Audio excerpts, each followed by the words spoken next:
28년 후는 스파이크의 성장물로 끝날 줄 알았습니다. 그런데 갑자기 파워레인저가 난입하고 텔레토비 리믹스 메탈 사운드가 깔리더니 한순간에 분위기가 전복됩니다. 이 결말이 불편하다는 반응이 많았는데요. 데니 보일 감독은 인터뷰에서 이렇게 말했죠. 무려 800억짜리 영화의 결말에서 모험을 감행한 셈입니다. 무책임해 보이죠? 하지만 동시에 데니 보일답기도 합니다. 늘 펑크를 말해온 감독이니까요. 28년을 보다가 황당하거나 거슬렸던 순간이 있으셨나요? 그렇다면 이 영상을 끝까지 봐주세요. 펑크의 관점에서 보면 그 불편함이 조금은 용서될지도 모릅니다. 데니 보일과 알렉스 가랜드는 28일 후를 펑크 영화라고 부릅니다. 28년 후도 그 정신을 잇는다고 말하죠. 펑크 정신이 대체 뭘까요? 단순하게 말하면 기존 질서에 대한 저항입니다. 펑크는 1970년대 영국 청년들의 삶을 송두리째 바꿔놓았죠. 사회가 정해놓은 길을 따르지 않아도 된다는 것, 그 결과가 꼭 좋을 필요도 없다는 것, 원한다면 인생을 허비하는 것도 선택지라는 것을 알게 해준 겁니다. 데니 보일은 문화가 항상 기존의 질서를 흔들어야 한다고 말합니다. 알렉스 가랜드는 영화 속 펑크 정신을 이렇게 정의하죠.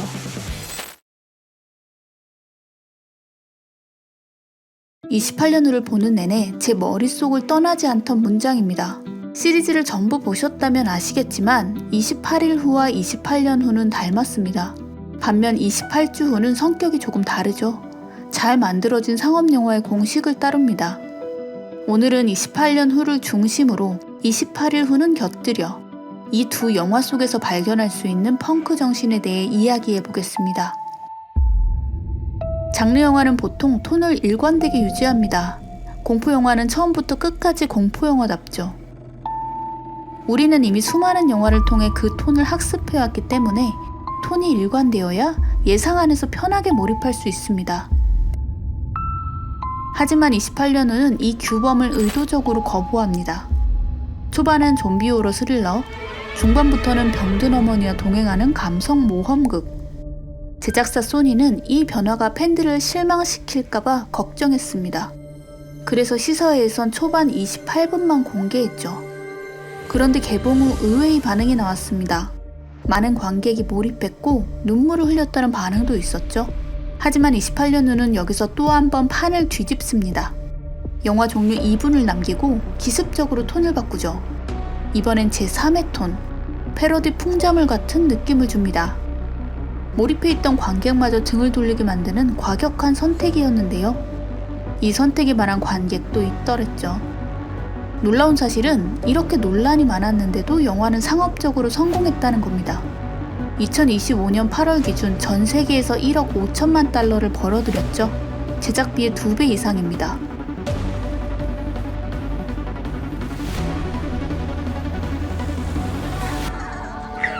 (28일 후) 역시 초반은 좀비 호러 스릴러.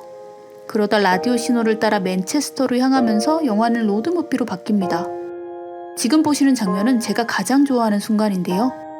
폭력과 죽음으로 얼룩졌던 초반부와 극명하게 톤이 대비되면서 낯설고도 독특한 감정을 안깁니다. 이 감정이 궁금하시다면 영화를 직접 보셔야 합니다. 음악이 결정적이거든요. 로드무비가 끝나면 영화는 군사심리 스릴러로 전환됩니다. 마지막엔 좀비 호러로 돌아오죠. 한 영화 안에서 장르가 적어도 3번은 바뀝니다. 28년 후가 이 전통을 이어받은 것이죠. 급격한 톤 전환, 의도된 혼란, 안전하게 가지 않으려는 감독과 각본가의 고집이 만든 결과인데요. 펑크는 혼돈을 창조의 연료로 씁니다. 그리고 혼돈은 때때로 기억에 남는 무언가를 만들어내죠.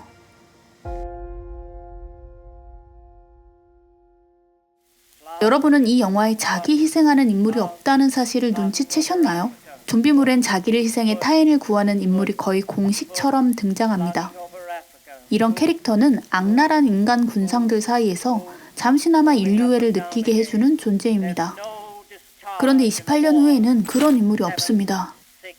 아버지는 아들을 보호하다 죽기는커녕 오히려 배신감을 안기고, 어머니는 누군가를 위한 희생이 아니라 병에 의한 안락사를 택합니다. 스웨덴 군인은 감염을 피해 뒷걸음치다 죽고 의사 텔스는 인간적인 면모를 보이지만 자기 희생으로 이어지진 않죠. 저는 영화 전반에 깔린 정서가 체념에 가깝다고 느꼈습니다. 섬 사람들은 본토로 떠난 이들을 쉽게 포기하고 제이미는 의사가 없다며 아내의 치료를 단념합니다. 아일라는 담담히 안락사를 받아들이고 스파이크는 엄마의 죽음을 빠르게 수용하죠. 처음엔 이런 인물들이 이해되지 않았습니다. 인물 묘사가 부족한 탓이라고 생각했어요. 하지만 알렉스 가랜드의 인터뷰를 보고 조금 다르게 보게 됐습니다. 그는 의식한 건 아니지만 브렉시트와 코로나19의 영향을 받았다고 말합니다. 그런데 그가 더 흥미롭게 본 건 영국이 유럽과 단절하기로 한 선택이 아니라 세계가 영국을 외면하는 모습이었다고 합니다. 국가든 개인이든 생각보다 중요하지 않다. 세상 어딘가에 지옥이 펼쳐져도 아마존 배송은 멈추지 않는다. 그 냉혹함이 지금 우리가 사는 세계라는 거죠. 구해줄 사람은 없다. 살고 싶으면 스스로 살아남아라. 이런 냉소와 체념이 반영된 것일까요? 펑크의 시선에서 보면 이것은 선언입니다. 영국 펑크록의 시초라 불리는 섹스피스톨즈는 음악을 통해 영국 기성세대를 조롱했죠. 28년 후의 인물들 역시 냉소와 체념을 부르는 사회를 향한 비판은 아닐까요? 마지막은 펑크의 또 다른 정신, Do it yourself입니다. 누구나 자기 목소리를 낼 수 있다는 DIY 정신은 기성 로그음악의 관습을 뒤엎었습니다. 전문성 대신 아마추어리즘을 선택했고 기교 대신 에너지, 흥분, 자기 표현을 택했죠. 28일 후 촬영 당시 데니 보일은 텅 빈 런던 거리를 담기 위해 고화질을 버리고 기동성을 택했습니다. 저화질 디지털 카메라가 만든 거친 질감은 DIY 정신과 맞닿아 있었고 이 장면은 지금도 명장면으로 꼽힙니다. 마찬가지로 28년 후 역시 그 정신을 이어갑니다. 가벼워 기동성이 좋은 아이폰을 영화의 주요 카메라로 활용했죠. 28년간 사람이 손이 닿지 않은 자연을 표현하기에 적합했고 저비용으로 잔혹함을 생생하게 포착할 수 있었습니다. 전문 촬영 장비에 비하면 품질이 떨어질 순 있겠지만 덕분에 창의적인 방법으로 무모하고 독특한 이미지를 만들어냈다고 하죠. 여기에 더해 MTV 펑크 뮤직비디오를 닮은 빠르고 단절적인 편집은 펑크 음악처럼 감정을 즉각적이고 폭발적으로 밀어붙입니다. 28년 후는 그렇게 펑크 에너지를 우리에게 직접 체험하게 하는 영화입니다. 펑크는 불편함을 의도합니다. 질서를 부수고 혼돈을 껴안죠. 그 결과로 무언가 기억에 남을 만한 게 창조되면 좋은 거고 아니어도 상관없습니다. 28년 후는 여러분께 어떤 영화로 기억될까요? 마지막으로 데니 보일이 젊은 창작자에게 남긴 말을 전하며 영상을 마무리하겠습니다. 지금까지 영화정이었습니다. Cinema is vampiric. It needs new ideas. It needs new blood always.